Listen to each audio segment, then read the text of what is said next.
Good evening, सभी का स्वागत है हमारे यूट्यूब चैनल सेल्फ स्टडी में। आज हम लोग पढ़ेंगे रिसर्च एप्टीट्यूड को पूरी तरह से मैराथन क्लास के रूप में। हम पहले भी ला चुके हैं मैराथन क्लासेस, आप लोग देखेंगे। जून के महीने में, मई जून में हम लोग ने लाया था, उसको आप जाके प्ले लिस्ट में देख लीजिएगा पेपर 1 का। जिनको भी जरूरत है, बहुत क्विक रिवीजन है, बहुत सटीक रिवीजन है। उसी तरह क्लास को मैं आज फिर लाने की कोशिश कर रहा हूँ। एक क्लास ला चुका हूँ टीचिंग एप्टीट्यूड की, दूसरी आज क्लास है रिसर्च एप्टीट्यूड की। ज़्यादा टाइम वेस्ट नहीं करते हुए हम लोग शुरू करते हैं अपने मुद्दे को। तो सबसे पहले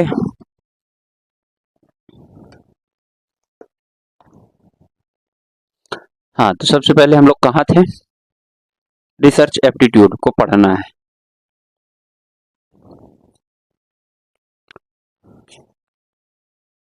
यूनिट 2 रिसर्च एप्टीट्यूड मतलब अनुसंधान अभिवृत्ति। ठीक है, तो रिसर्च एप्टीट्यूड में हम लोग को ये पढ़ना है कि आखिर रिसर्च होता क्या है। तो रिसर्च का सीधा सा मतलब ये होता है, कोई भी चीज पहले से सर्च करी जा चुकी है, पहले से खोजी जा चुकी है, उसको रिसर्च करना मतलब फिर से उसमें कुछ एडवांसमेंट के साथ उसको सर्च करना। ठीक है, और उसमें एक पारंगत हासिल करना। ठीक है, तो रिसर्च का मतलब सीधा होता है टू सर्च, जिसके बारे में हमें सर्च मतलब नहीं पता है, रिसर्च मतलब पता है, और नियमों का पालन करके हमको, मतलब नियम मतलब सही चीज, सही सिस्टम, सही और प्लान के साथ हमको जाना और उसको कुछ एडवांसमेंट लाना। ठीक है, तो रिसर्च मतलब यही होता है। हम इसमें बात करें अपने पढ़ाई लिखाई के उससे, जिससे आपका रिलेटेड है। तो रिसर्च मतलब जैसे आप लोगों को रिसर्च पेपर देने पड़ते हैं, पढ़ाई लिखाई के मामले में मतलब प्रॉब्लम को सलूशन की तरफ ले जाना। कोई भी आप अगर प्रॉब्लम सॉल्व करते हैं, सॉल्यूशन की तरफ जाते हो, यही रिसर्च कहलाता है। ओके, तो रिसर्च से सबसे पहला पॉइंट यहाँ पे है ऑब्जेक्टिव। ऑब्जेक्टिव ऑफ रिसर्च मतलब रिसर्च का ऑब्जेक्टिव क्या क्या होता है। तो आप सभी लोगों को मालूम है, बहुत ही आसान भाषा में जितने भी अच्छी चीजें हैं उनको आप कर लीजिए। Discover, discover the new things, ये रिसर्च का पहला ऑब्जेक्टिव है कि नहीं है? मतलब नई नई चीजों को लाना। ठीक है, इन्वेस्टिगेशन करना, इन्वेस्टिगेट, इन्वेस्टिगेट करना। ओके, फिर क्या करना है? वेरीफाई करना। रिसर्च का यही मतलब होता है ना कि आप जितना भी उसमें पारंगत और जितना भी शुद्ध तरीके से आप उस चीज को वेरीफाई कर पाए, वैलिडेट कर पाए, वही आपका रिसर्च का ऑब्जेक्टिव होता है। ठीक है, बहुत आसानी से आप लोगों को समझ में आ रहा होगा कि कुछ नहीं है रिसर्च मतलब एक बहुत ही प्यारा सा, उसको वैलिडिटी देना, उसमें इन्वेस्टिगेशन करना, उसको वेरीफाई करना। कैसे वेरीफाई करना? इंपीरिकल तरीके से, साइंटिफिक तरीके से। एक ये लिख लीजिए, साइंटिफिक वैलिडिटी देना। ये आपका क्या है? ये सब क्या है? Objective of research. बहुत आसान है, ये 4-5 चीजें हैं। इसी तरह नेक्स्ट हम लोग बात करेंगे। अब क्या है, ये आप कर पाएंगे ना कि रिसर्च का हमारा मतलब क्या होता है? कैरेक्टरिस्टिक्स मतलब विशेषताएं क्या होती हैं। अब आप बताइए, खुद बताइए कि क्या क्या विशेषताएं हो सकती हैं। तो रिसर्च हमेशा क्या होना चाहिए? एथिकल होना चाहिए। This is the most important. Ethical होना चाहिए, मतलब कि पहला विशेषता है इथिकल, मतलब सही होना चाहिए। एथिकल का मीन्स आपके दिल से काम किया जाना चाहिए, कोई गलत तरीका नहीं अपनाना चाहिए। एथिकल होना चाहिए, पब्लिक के वेलफेयर में काम होना चाहिए। उसमें जो प्रिंसिपल्स हैं, जो नियम है, वो उन नियमों के तहत रूल्स को फॉलो करना चाहिए। उसके बाद ये एथिकल बनता है। और क्या क्या होना चाहिए? एम्पेरिकल होना चाहिए। एम्पिरिकल मतलब होता है कि इसमें प्रयोगों का मतलब फार्मूला बेस्ड केवल नहीं काम होना चाहिए इसमें, फॉर मतलब उसका एम्पिरिकल मतलब प्रायोगिक व्यवहार होना चाहिए। ठीक है, रिसर्च में। और क्या हो सकता है इसमें? लॉजिकल, ये बहुत इंपॉर्टेंट है। लॉजिकल होना किसी भी रिसर्च का बहुत ही इंपॉर्टेंट। लॉजिकल, बिना हवा में तीर नहीं चला सकते, आप लोग समझिएगा। ठीक है, आप एक कॉलेज के स्टूडेंट है या फिर आप एक कॉलेज के टीचर है, इस तरह से आप इसको समझिएगा। कोई भी हम रिसर्च पेपर कर रहे हैं, रिसर्च वर्क कर रहे हैं किसी भी टॉपिक में, चाहे हिंदी हो, इंग्लिश हो, लिटरेचर हो, इकोनॉमिक्स हो, पॉलिटिकल साइंस हो, तो आप उसमें इन सब चीजों को फिट करिएगा। इथिकल होना चाहिए, एम्पिरिकल होना चाहिए, लॉजिकल होना चाहिए, देन आपका इसमें साइक्लिक होना चाहिए, एंड आपका एनालिटिकल होना चाहिए। ठीक है, ये आप समझ रहे हैं। एनालिटिकल मतलब विश्लेषणात्मक होना चाहिए। साइकिल मतलब ये होना चाहिए कि आपका एक्शन रिसर्च होना चाहिए, प्लान होना चाहिए। मतलब ये है कि एक प्रॉपर वे में होना चाहिए। ये नहीं कि हम किसी भी स्टेप को अनफॉलो किए बिना आगे बढ़े, नहीं। सबसे पहले आप उसको प्लान करेंगे, देन उसमें रिपोर्ट बनाएंगे, देन उसको क्या करेंगे, आगे हम लोग स्टेप ऑफ रिसर्च देखेंगे, तो वही साइक्लिक है। एनालिटिकल मतलब विश्लेषणात्मक होना चाहिए, इसमें ऐसे हवा में तीर नहीं। तो ये आपका कैरेक्टरिस्टिक्स है। फिर देन आपका आता है नेक्स्ट टॉपिक कि आखिर इसकी विशेषताएं हो गई। हाँ, और इसमें कुछ खास खास विशेष ऑब्जेक्टिविटी होना चाहिए, मतलब वस्तुनिष्ठता होना चाहिए। ओके, वस्तुनिष्ठता का मतलब हर जगह पर वही काम होना चाहिए। ये नहीं कि वही चीज होना चाहिए। ये नहीं कि आप अगर रिसर्च कोई कर रहे हैं, कोई दूसरा बंदा रिसर्च कर रहा है, तो वो दूसरा डाटा दे रहा है, आप दूसरा डाटा दे रहे हैं, हो ही नहीं सकता ऐसा। कोई अगर स्पेसिफिक चीज पे आप कर रहे हैं रिसर्च, तो वही होना चाहिए। ऑब्जेक्टिव ऑब्जेक्टिव और सब्जेक्टिव में आप लोगों को अंतर मालूम है कि नहीं? ठीक है, मैं बता दे रहा हूँ कि ऑब्जेक्टिव और सब्जेक्टिव में अंतर क्या होता है। ऑब्जेक्टिव हमेशा एक होता है। ये क्या होता है, चाहे जहां भी आप लोग सॉल्व करेंगे, चाहे जैसे भी करें, हमेशा ये थ्योरी हमेशा एक ही जैसी होती है। सब्जेक्टिव सबका अपना अपना प्रोस्पेक्टिव हो सकता है, अपना अपना तरीका हो सकता है। एग्जामिनेशन को आप लोग देखते होंगे, जो ऑब्जेक्टिव एग्जामिनेशन है, तो आप चाहे दुनिया के कहीं भी कोने का, मान लीजिए यूपीएससी का एग्जाम है, नेट का एग्जाम है, कहीं भी कोने पे वही पेपर आया, तो ऑब्जेक्टिव टाइप आया है, तो सबका उत्तर एक ही होगा, वही गोले भरे जाएंगे। और सब्जेक्टिव मेंस एग्जामिनेशन होता है, और आप लोग देखते होंगे सबका अपना अपना अलग तरीका होता है। कोई कुछ लिखता है उसी क्वेश्चन को, कोई कुछ लिखता है उसका आंसर। तो सब्जेक्टिव अपना विचार हो जाता है, अलग अलग हो सकता है। ऑब्जेक्टिव हमेशा एक जैसा होना चाहिए, इस किसी भी कंडीशन में, यूनिवर्स में। मतलब ऑब्जेक्टिव का यूनिवर्सलाइजेशन होता है, सार्वभौमिक होता है। तो ऑब्जेक्टिव और सब्जेक्टिव आप समझ गए, तो यही रिसर्च पेपर के साथ है। मेथोडोलॉजिकल होना चाहिए, मेथोडोलॉजिकल होना चाहिए, ये आप समझिएगा। उसके बाद फिर क्या होना चाहिए, ये आपको कुछ रिप्लीकेबल रिप्लीकेबल होना चाहिए, मतलब साइंटिफिक होना चाहिए, प्रूफ होना चाहिए। ये नहीं कि ऐसे ऑनेस्ट होना चाहिए। रिप्लीकेबल मतलब ऑनेस्ट, साइंटिफिक, सब कुछ। ये आपका क्या होना चाहिए, characteristics of the ethical. Then हम लोग क्या आगे देखेंगे इस टॉपिक में और इस यूनिट में, और क्या क्या करना है। सबसे इम्पोर्टेंट, ये आपको नॉर्मल सी बात है, मीनिंग आप समझ गए हैं, किसी भी प्रॉब्लम को सॉल्व करना। ऑब्जेक्टिव और कैरेक्टरिस्टिक्स की हम लोग बात कर लिए हैं। अब हम लोग आगे बात करेंगे इसके कि स्टेप ऑफ रिसर्च, ये इंपॉर्टेंट है, ये आपका बहुत ही इंपॉर्टेंट है। स्टेप्स ऑफ रिसर्च मतलब क्या क्या स्टेप्स होना चाहिए रिसर्च वर्क करते टाइम। ये टॉपिक आपको स्टेप ऑफ रिसर्च, अनुसंधान के क्या क्या सोपान हो सकते हैं, ये आप लोग समझिएगा। सबसे पहला जो होता है, नंबर 1, आइडेंटिफाई द प्रॉब्लम। मतलब प्रॉब्लम को सबसे पहले रिसर्च रिसर्च मान लीजिए आपको करना है, एग्जाम्पल के तौर पर आपको रिसर्च करना है।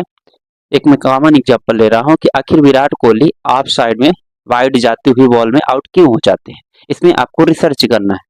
ठीक है, तो सबसे पहले आइडेंटिफाई द प्रॉब्लम। प्रॉब्लम को आप आइडेंटिफाई करिए कि आखिर क्या है, कि मतलब कौन सी बॉल पे आउट हो जाते हैं, कहाँ वो खड़े रहते हैं, कब कौन सी बॉल कितना टप्पा खाने के बाद कितना बाहर जाती है तो छेड़ते हैं। तो आइडेंटिफाई, उसको प्रॉब्लम को पहले आइडेंटिफाई करेंगे।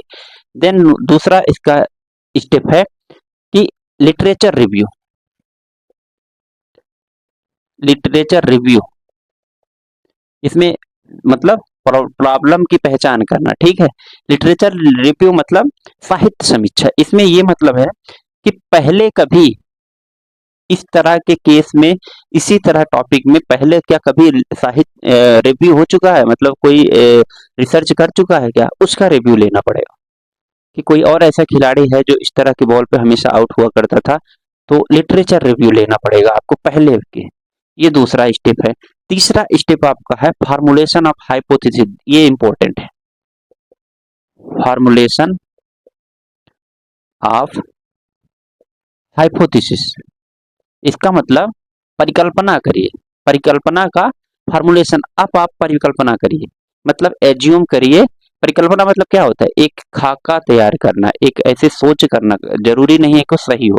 तो फार्मूलेशन ऑफ हाइपोथेसिस कि अरे यार शायद ऐसा करते होंगे इसलिए आउट हो जाते हैं। ओके, आप अपने खुद दिमाग से, अरे यार लगता है कि यहाँ खड़े रहते हैं इसलिए आउट हो जाते हैं, ऐसे हाथ पकड़ते हैं इसलिए आउट हो जाते हैं, इसलिए फार्मूलेशन ऑफ हाइपोथेसिस अगला स्टेप है। देन फार्मूलेशन ऑफ हाइपोथेसिस के बाद अगला स्टेप अगर देखेंगे तो रिसर्च का डिजाइन तैयार करना, ये बहुत इंपॉर्टेंट है। डिजाइन ऑफ रिसर्च,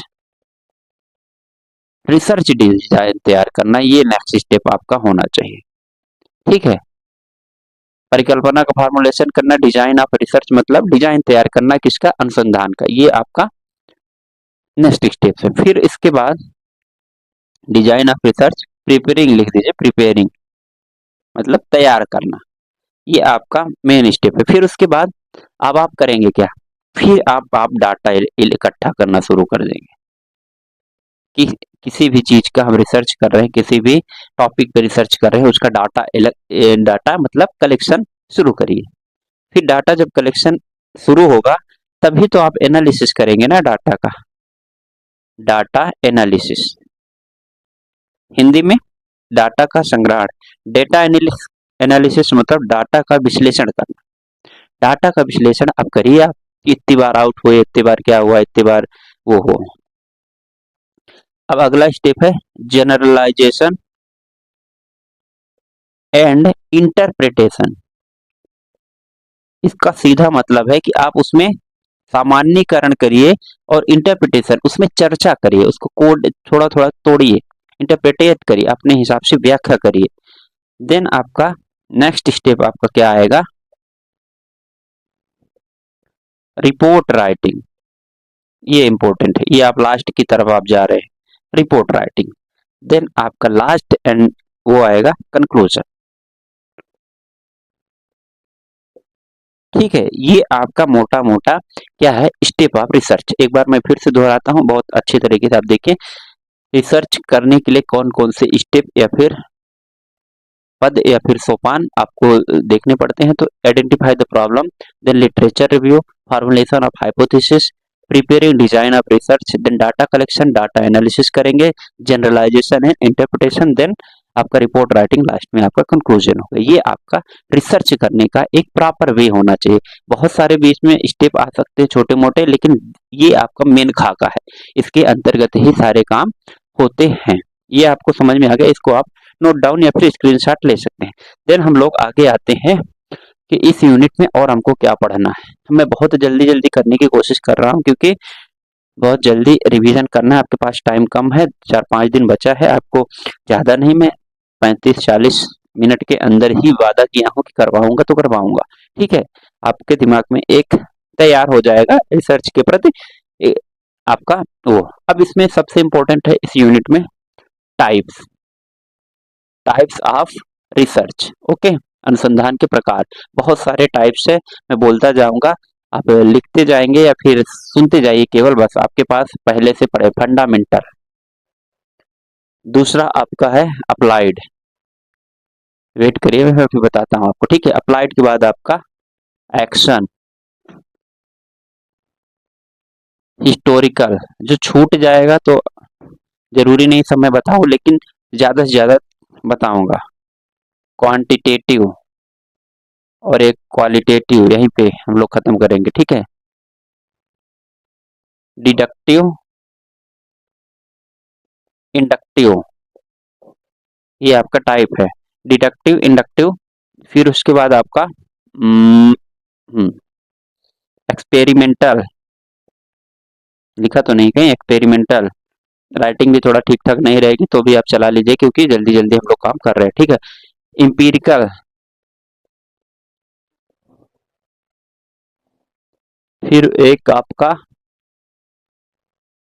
ठीक है, जो अब फंडामेंटल आएगा। फंडामेंटल रिसर्च मतलब बहुत ही बेसिक, मौलिक रिसर्च। किसी भी टॉपिक का आप देखेंगे सबसे कोई बेसिक चीज होता है, जैसे आप लोगों का देखना है, मैं एग्जांपल के तौर पर विराट कोहली को ही ले लीजिए, रिसर्च करना है उनके उसमें, विराट कोहली कवर ड्राइव पे रिसर्च करना है, तो बेसिक से आपको बेसिक बेसिक पहले जो इकट्ठा करेंगे चीजें,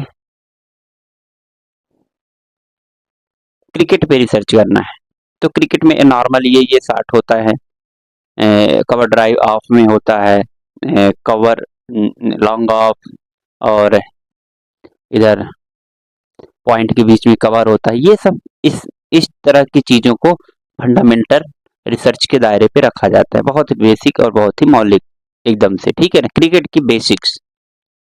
अप्लाइड क्या होता है? अप्लाइड का मतलब ये होता है कि अनुप्रयुक्त, मतलब जिस जैसे किसी भी हम उसको मान लीजिए काम है, उसको किस तरह से अप्लाई करना है, जो अप्लाई करना है उसको हम लोग क्या कहते हैं? रिसर्च, अप्लाइड रिसर्च कहते हैं, जिसमें हम लोगों को ऐसा रिसर्च जिसमें हमको कुछ ना कुछ एप्लीकेशन करना पड़े, उदाहरण लेना पड़े। एक्शन, एक्शन रिसर्च वर्क ऐसे होते हैं कि एक्शन से रिलेटेड, जैसे हॉस्पिटल हुआ, स्कूल्स हुआ, इमीडिएट एक्शन लेना पड़े, इस तरह से रिलेटेड टाइप्स ऑफ रिसर्च को क्या कहते हैं? एक्शन। जैसे हॉस्पिटल से रिलेटेड हुआ और स्कूल से रिलेटेड हुआ, जिसमें इमीडिएट एक्शन होता है, ठीक है, इमीडिएट एक्शन करना है।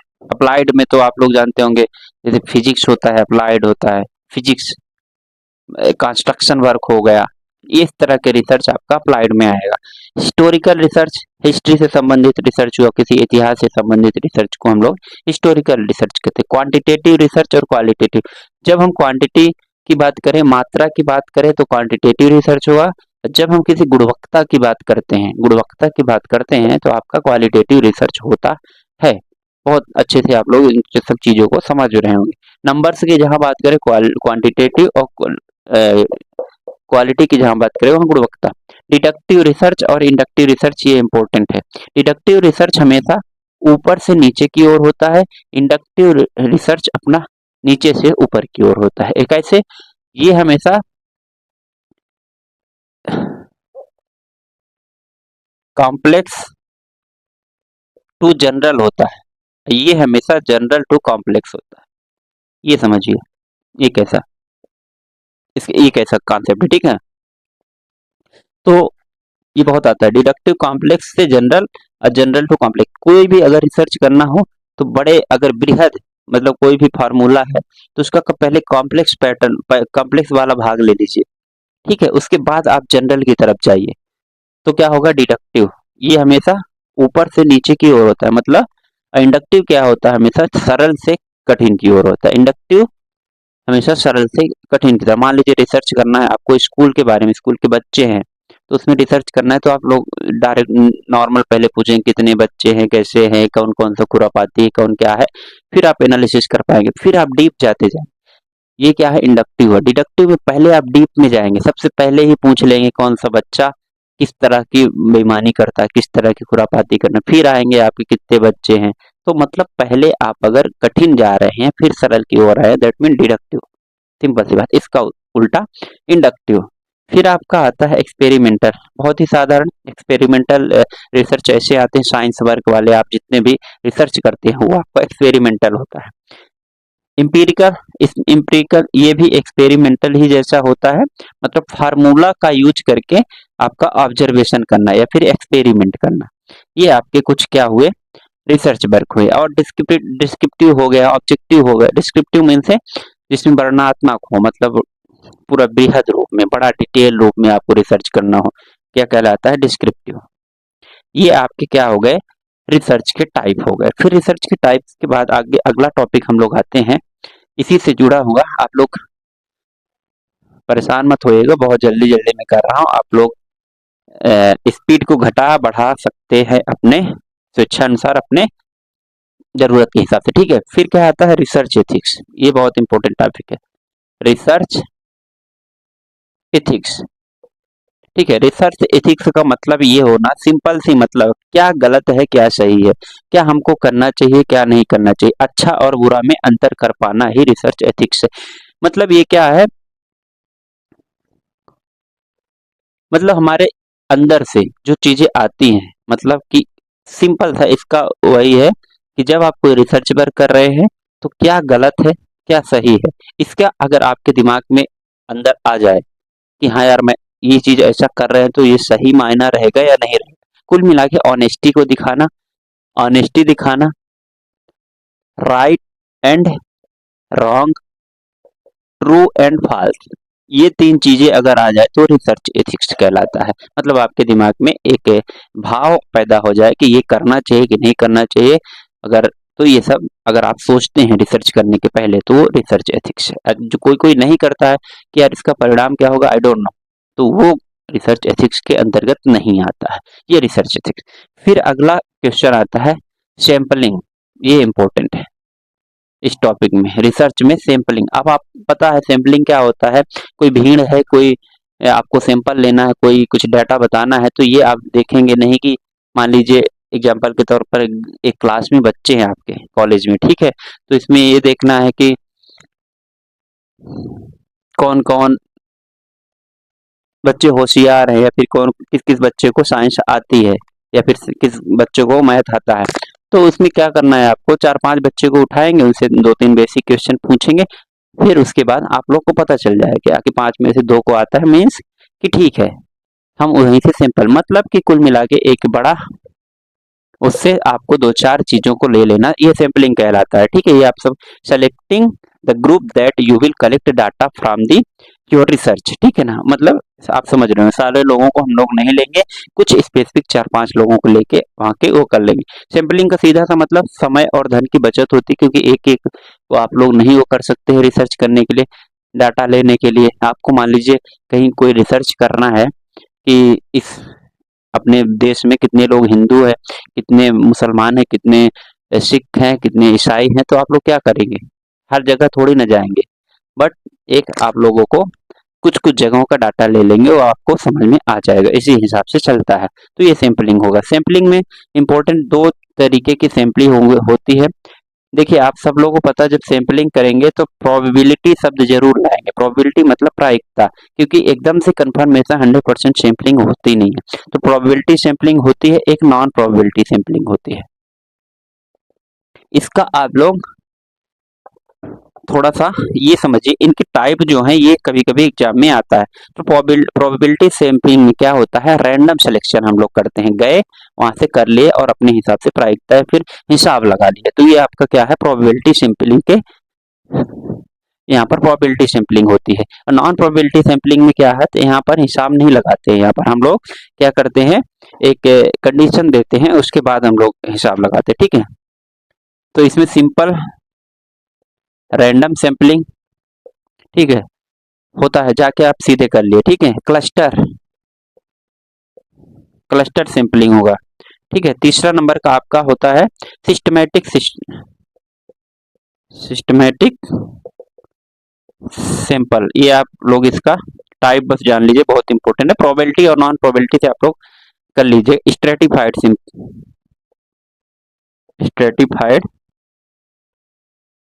Simple, okay.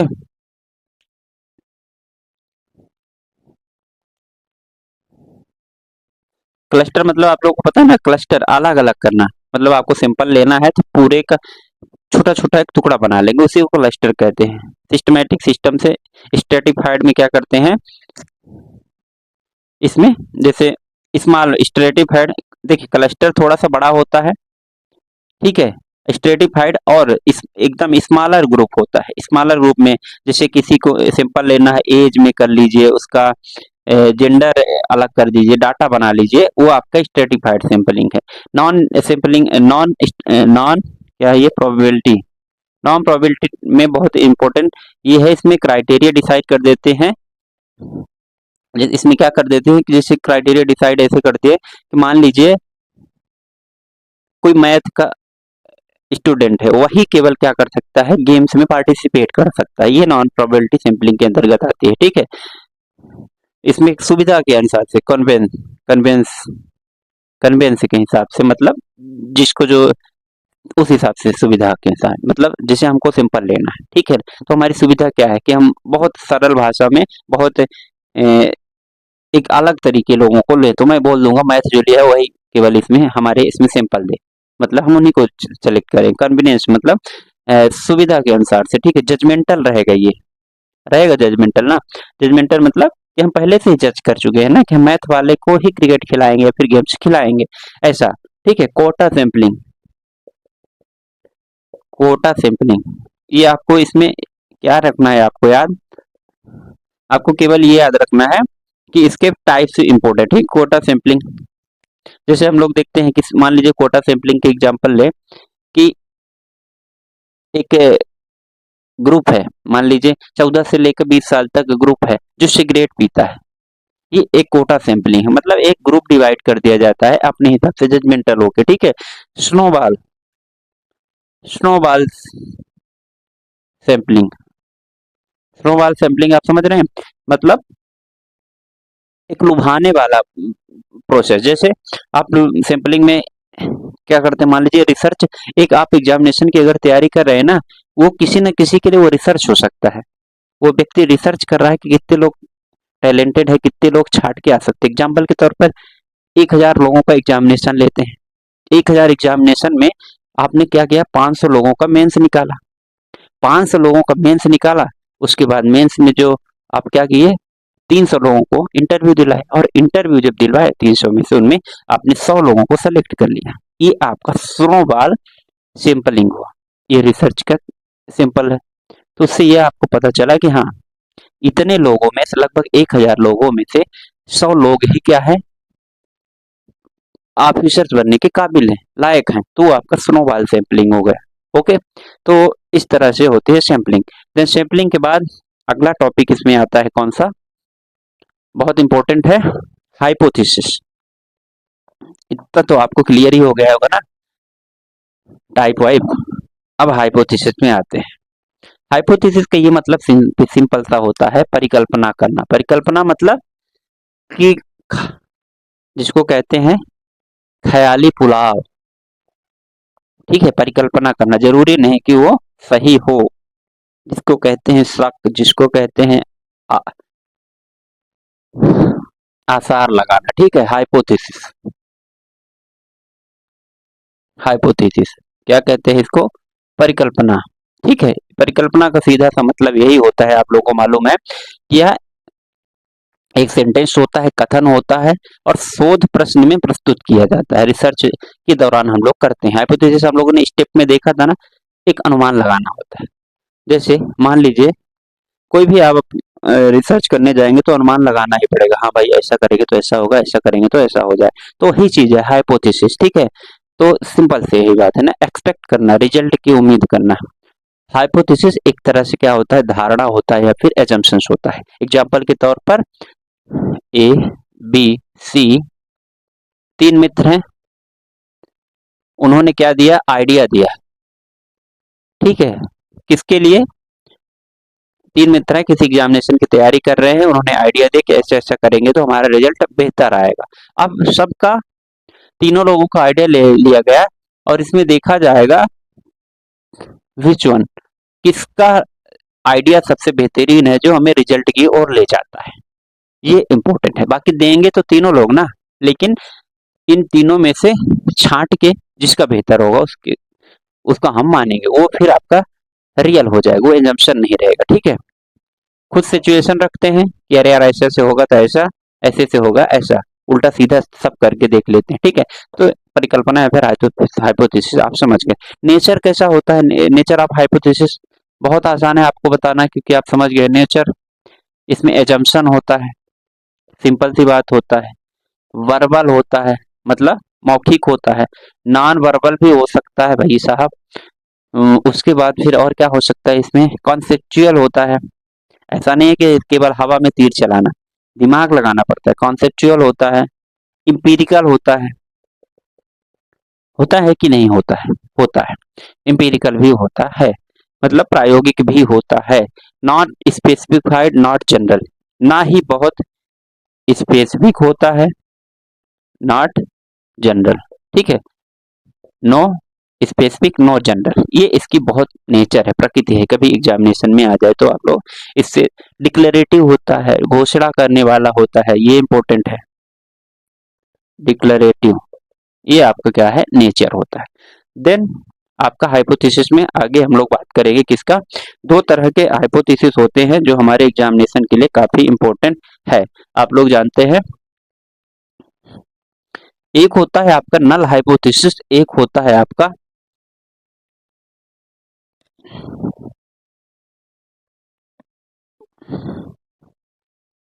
नल हाइपोथेसिस और अल्टरनेटिव हाइपोथेसिस। ओके, अब नल हाइपोथेसिस और अल्टरनेटिव हाइपोथेसिस को हम लोग बहुत ही सरल भाषा में समझ लेंगे। ठीक है, सबसे पहले आप लोग देख लीजिए, क्या हम लोग बात करेंगे, नल हाइपोथेसिस एंड अल्टरनेटिव। इसको शून्य बोलते हैं, शून्य परिकल्पना। अल्टरनेटिव को अल्टरनेट को क्या बोलते हैं यार, वैकल्पिक। वैकल्पिक, ओके, वैकल्पिक। अब नल हाइपोथेसिस में क्या होता है कि जैसे दो वेरिएबल होते हैं, मान लीजिए एक वेरिएबल R1 एक वेरिएबल R2 हुआ, इनके बीच में कोई रिलेशन नहीं होता है, ये समझिएगा। ठीक है, इसमें R1 और R2 दो वेरिएबल होता है, इनके बीच में रिलेशन होता है। ठीक है, रिलेशन नहीं होता है। अब समझिए कैसे। सबसे पहले इसको H नॉट से वो क्या करते हैं, आपको डिनोट करते हैं, इसको H1 से करते हैं। इन हाइपोथेसिस के जो कॉन्सेप्ट को देने वाले अपने प्रतिपादक जो हुए, ये आप कभी एग्जाम में आ जाए, आर ए फिशर साहब हुए, बस इतना इंपॉर्टेंट है नल हाइपोथेसिस। और उसमें क्या हुआ, हाँ, दो वेरिएबल होते हैं और दोनों के बीच में क्या होता है, कोई रिलेशन नहीं होता, अल्टरनेटिव में होता है। एग्जाम्पल के तौर पर अब हम लोग देखते हैं।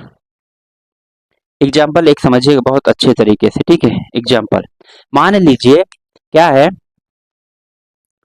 नल और अल्टरनेटिव दोनों हाइपोथेसिस को आप यहीं पर समझिए। एक कहा जाए कि बॉयज एंड गर्ल, मतलब लड़का और लड़की के सीखने में कोई डिफरेंस नहीं होता है,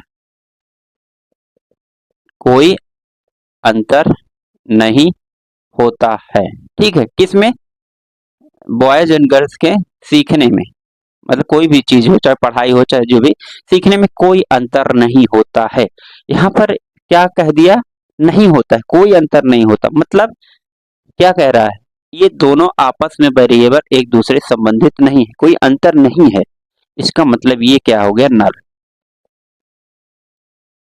अगर यही चीज कह दिया जाए कि बॉयज और गर्ल के समझने में या सीखने में अंतर होता है, अब देखिए अंतर हो गया, अंतर हो गया, इसका मतलब ये हो गया कि कोई ना कोई बड़ा है, छोटा है, मतलब इसमें बॉयज, मान लीजिए अंतर कह दिए, अंतर होता है सीखने में, मतलब बॉय जल्दी सीखते हैं, गर्ल कम सीखती है, तो मतलब boy is greater than girl, सीखने की क्या, उनकी स्किल। तो जहां पर छोटा बड़ा ये चिन्ह अगर आ जाए, ग्रेटर लंबा ऊंचा, या फिर, तो क्या होता है, मतलब कहीं ना कहीं एक दूसरे से कंपेयर कर रहे हैं, तो ये आपका अल्टरनेटिव क्या हो गया, हाइपोथेसिस हो गया। तो अल्टरनेटिव हाइपोथेसिस में आप छोटा बड़ा ये चिन्ह देखेंगे, इसमें क्या होता है, कोई अंतर नहीं होता है, कोई भी अंतर नहीं होता, सब एक समान होते हैं, इक्वल होते हैं, तो आपका नल हाइपोथेसिस होगा। अब एक कंडीशन और एग्जांपल के तौर पर याद रखिए, एक एग्जांपल और समझिए। मान लीजिए कहते हैं, नॉर्मल सी धारणा है कि कोचिंग क्लासेस करने से बच्चे होशियार हो जाते हैं, मतलब कोचिंग से निकलने के बाद, ये सवाल हो गया। तो ये क्या हुआ, ये आपका अल्टरनेटिव हाइपोथेसिस हुआ। और यही कहा जाए, कोचिंग क्लासेस करने के बाद जब वहां से बच्चे निकलते हैं तो उसमें कोई भी मतलब परिवर्तन या फिर चेंजेस नहीं आता, कुछ होशियार नहीं होते, ये आपका हो गया नल हाइपोथेसिस। तो इसमें क्या कंपैरिजन होता है और ग्रेटर एंड लेसर की बात हो जाती है, तो ये आपका अल्टरनेटिव हाइपोथेसिस। एक नोट आप लोग डालिएगा,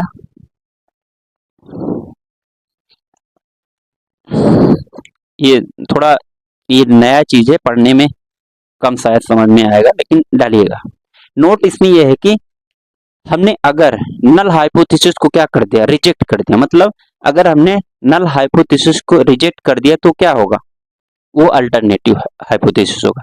हमने जैसे यहाँ पर बात की कि बॉयज एंड गर्ल्स कोई अंतर नहीं होता है, तो ये क्या हुआ, आपका नल हाइपोथेसिस। अगर इसको हम नहीं मान रहे हैं तो आपका अल्टरनेटिव हाइपोथेसिस हो गया। नहीं मान रहे, दैट मीन्स कि अंतर होता है। ठीक है, तो नोट में यही लिखेंगे, अगर हम किसी भी नल हाइपोथेसिस को रिजेक्ट कर देते हैं तो अल्टरनेटिव हाइपोथेसिस हो जाता है। ये पॉइंट नंबर 1 और बहुत इंपॉर्टेंट, और इसको अंडरलाइन कर लीजिए। ये नल हाइपोथेसिस और अल्टरनेटिव हाइपोथेसिस की बात हो गई।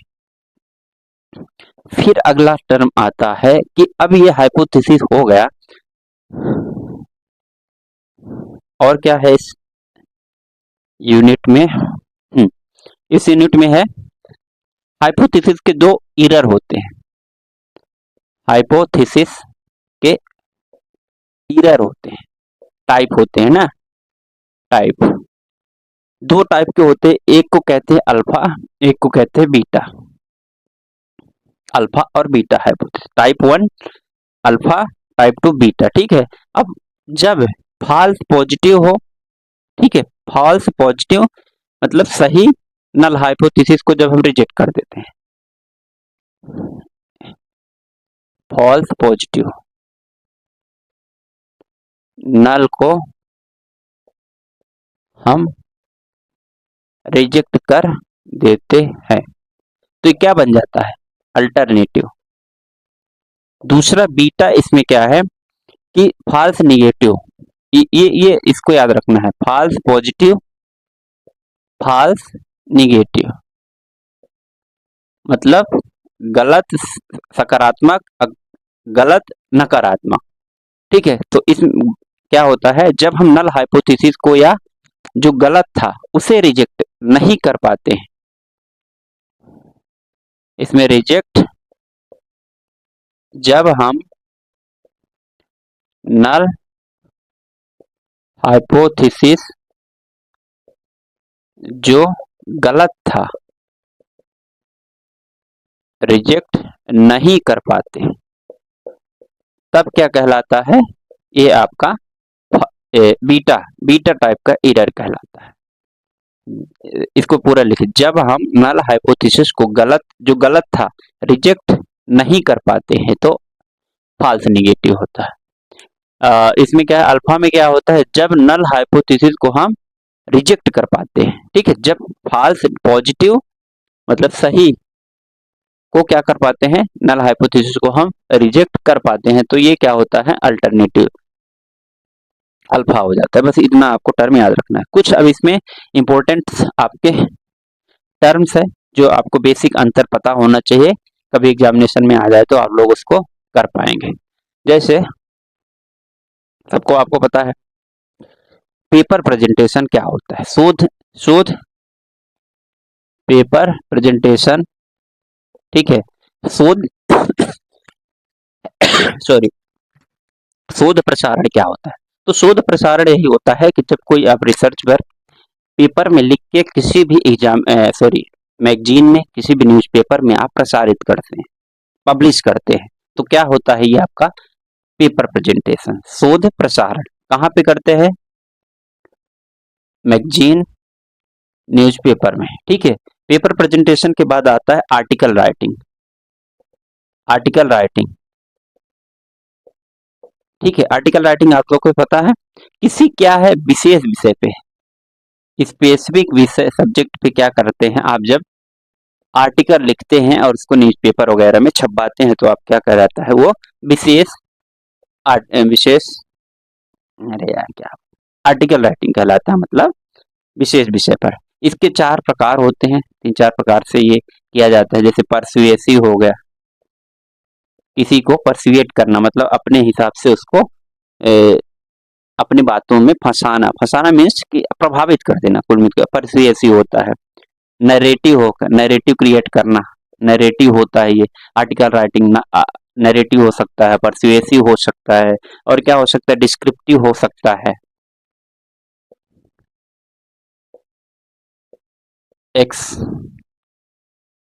एक्सपो एक्सपोजिटरी होता है। ये 4 तरीके से आर्टिकल राइटिंग हो सकती है, मतलब किसी विशेष विषय पे। ठीक है।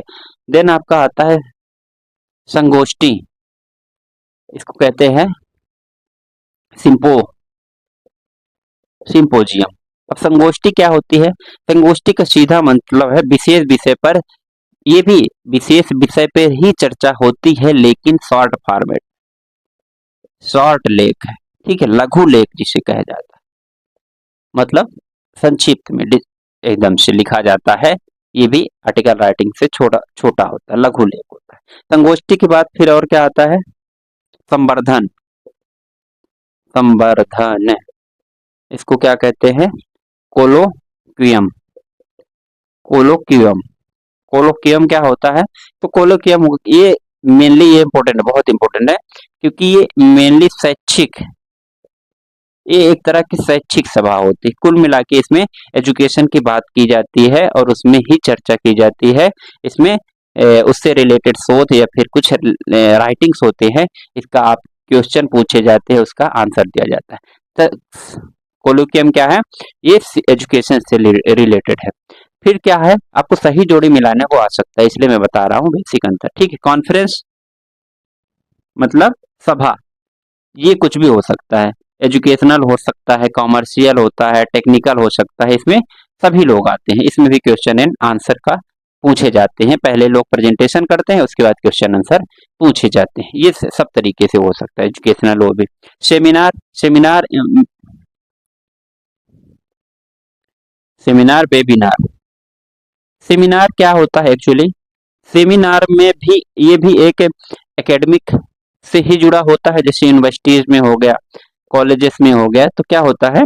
प्रेजेंटेशन होता है, सेमिनार आयोजित किया जाता है किसी भी विषय को, स्पेशल विषय को लेकर, तो एजुकेशन से ही रिलेटेड मेनली होता है। वेबिनार क्या होता है? जब यही इंटरनेट का इस्तेमाल करके ऑनलाइन प्लेटफॉर्म में सेमिनार किया जाए तो उसको वेबिनार कहा जाता है। वर्कशॉप क्या है?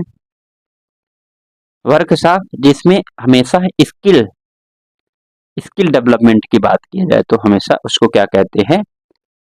वर्कशॉप कहा जाता है। ओके, ये इतना बेसिक बेसिक टर्म आपको पता है। अब एक लास्ट इसमें टॉपिक है कि रिसर्च में आईसीटी का इस्तेमाल, ये सब में है। अभी हमने टीचिंग एप्टीट्यूड में देखा, जब आप लोग इसको आईसीटी पूरा चैप्टर पढ़ लेंगे तो हाँ आपको एकदम क्लियर हो जाएगा कि क्या क्या कहाँ इस्तेमाल है। तो रिसर्च में आईसीटी का इस्तेमाल देखिए, स्प्रेडशीट बनाने में, डीबीएमएस बनाने में, वेब ब्राउजर का यूज होता है कि नहीं होता है? आप ये सब करने में, सर्च वर्क में इन सब चीज का आईसीटी का इस्तेमाल होता है। पावर पॉइंट हो गया, माइक्रोसॉफ्ट वर्ड हो गया, जितना कंप्यूटर का इस्तेमाल आप लोग जिस जिस तरीके से होता है वो रिसर्च वर्क में आईसीटी का यूज माना जाता है। तो इस तरह से हम लोगों ने ये वाले यूनिट को भी यहाँ पे कंप्लीट कर लिया। ज्यादा टाइम हमने नहीं लिया और आपको एक बेसिक बेसिक बेसिक मीन्स आप इसको अगर इतना करके जाएंगे तो आप वहां पर टिक मार्क करने में बहुत आसानी होगी, ठीक है। तो नेक्स्ट हम लोग अगली यूनिट के साथ मिलेंगे, तब तक आप पढ़ते रहिए, पॉजिटिव रहिए, मस्त एग्जामिनेशन दीजिए, पेपर में बढ़िया नंबर आएगा। तब तक के लिए जय हिंद।